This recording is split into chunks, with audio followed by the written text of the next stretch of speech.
বাংলাদেশের রাজনীতির ভবিষ্যৎ বলা হয় তারেক জিয়া এবং সজীব ওয়াজেদ জয়কে। আজকের এই ভিডিওতে তারেক জিয়া এবং সজীব ওয়াজেদ জয় নিয়ে আলোচনা করব এবং ভিডিও শেষের দিকে তাদের মধ্যে কে সেরা সেটা নিয়ে কথা বলবো। আগে তাদের নিয়ে বিস্তারিত আলোচনা করি। ভিডিওটি খুবই ইন্টারেস্টিং হতে চলেছে, তাই না টেনে সম্পূর্ণ ভিডিওটি দেখুন এবং যারা যারা এখন আমার এই চ্যানেলটি সাবস্ক্রাইব করে নাই তারা জলদি এই চ্যানেলটি সাবস্ক্রাইব করে পাশে থাকা বেল আইকনটি বাজিয়ে রাখুন। তো চলুন শুরু করা যাক।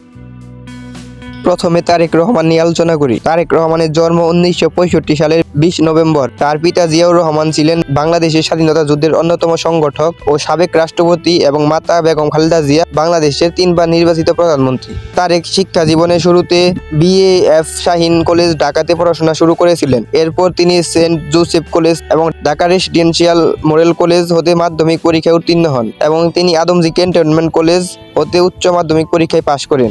1984 সালে তিনি ঢাকা বিশ্ববিদ্যালয়ে প্রথম আইন বিভাগে ও পরে আন্তর্জাতিক সম্পর্ক বিভাগে ভর্তি হয়েছিলেন, কিন্তু তিনি স্নাতক শ্রেণী পড়াশোনা শেষ করতে পারেননি।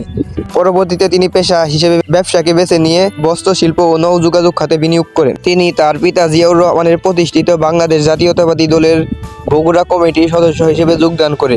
রাজনৈতিকভাবে সংগঠনে যোগ দেওয়ার পূর্বে তারেক রাজনীতিতে অত্যন্ত সক্রিয় ছিলেন। 1991 সালের জাতীয় সংসদ নির্বাচনের আগে তারেক তার মা খালেদা জিয়ার সহচর হিসেবে সারা দেশে নির্বাচনী প্রচারণায় অংশ নেন। 2001 সালে নির্বাচন ও তারেক রহমান মা জিয়ার প্রচারণা কার্যক্রমের পাশাপাশি পৃথক পরিকল্পনায় দেশব্যাপী নির্বাচনী প্রচারণা চালান। মূলত 2001 সালে নির্বাচনী প্রচারণায় তার অংশগ্রহণের মাধ্যমে রাজনীতিতে তারেক রহমানের সক্রিয় আগমন ঘটে। 2002 সালে তিনি স্থায়ী কমিটির সিদ্ধান্ত অনুযায়ী বিএনপির একজন জ্যেষ্ঠ যুগ্ম মহাসচিব হিসেবে দায়িত্বপ্রাপ্ত হন। দলের ঊর্ধ্বতন পর্যায়ে নিয়োগ লাভের পরপরই তারেক রহমান দেশব্যাপী দলের মাঠ পর্যায়ে নেতাকর্মী ও সমর্থকদের সাথে ব্যাপক গণসংযোগ শুরু করেন। 2002 সালে 35 বছর বয়সী তারেক রহমানকে দলের সর্বোচ্চ পর্যায়ের একজন নেতা হিসেবে দায়িত্ব দেওয়ার ফলে কোনো রাজনৈতিক বিশ্লেষক এবং সংসদে তৎকালীন বিরোধী দল বাংলাদেশ আওয়ামী লীগের নেতৃবৃন্দ এই সিদ্ধান্তকে স্বজনপ্রীতি বলে চিহ্নিত করে এই সিদ্ধান্তের নিন্দা করেন।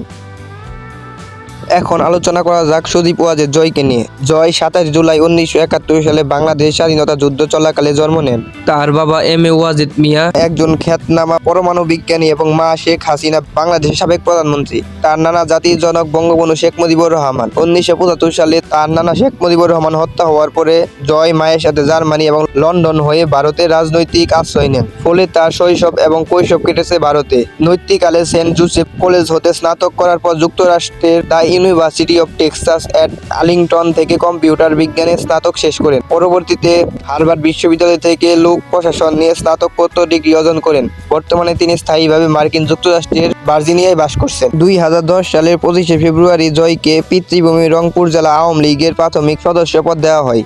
তিনি একাদশ জাতীয় সংসদ 2019 থেকে নভেম্বর 2023 পর্যন্ত প্রধানমন্ত্রী শেখ হাসিনার অবনৈতিক তথ্য ও যোগাযোগ প্রযুক্তি উপদেষ্টা হিসেবে কর্মরত ছিলেন। দ্বাদশ জাতীয় সংসদ নির্বাচনের পর 21 জানুয়ারি তাকে আবার অবনৈতিক তথ্য ও যোগাযোগ প্রযুক্তি উপদেষ্টা হিসেবে নিয়োগ দেওয়া হয়। এর আগে আওয়ামী লীগের বিগত মেয়াদের সরকারের 2014 সালেও প্রধানমন্ত্রীর অবৈতনিক উপদেষ্টা হিসেবে নিয়োগ পান। তিনি 26 অক্টোবর 2002 সালে মার্কিন নাগরিক ক্রিস্টিন ওয়াজেদকে বিয়ে করেন। তাদের একটি কন্যা সন্তান রয়েছে। তাদের সন্তানের নাম সোফিয়া ওয়াজেদ। তো আজকের ভিডিও এই পর্যন্তই। আমি আমার ব্যক্তিগত মতামত প্রকাশ করলাম না, আপনারা কমেন্টে জানান দুইজনের ভেতর রাজনীতিতে কে বেশি সেরা এবং কে বেশি শিক্ষিত।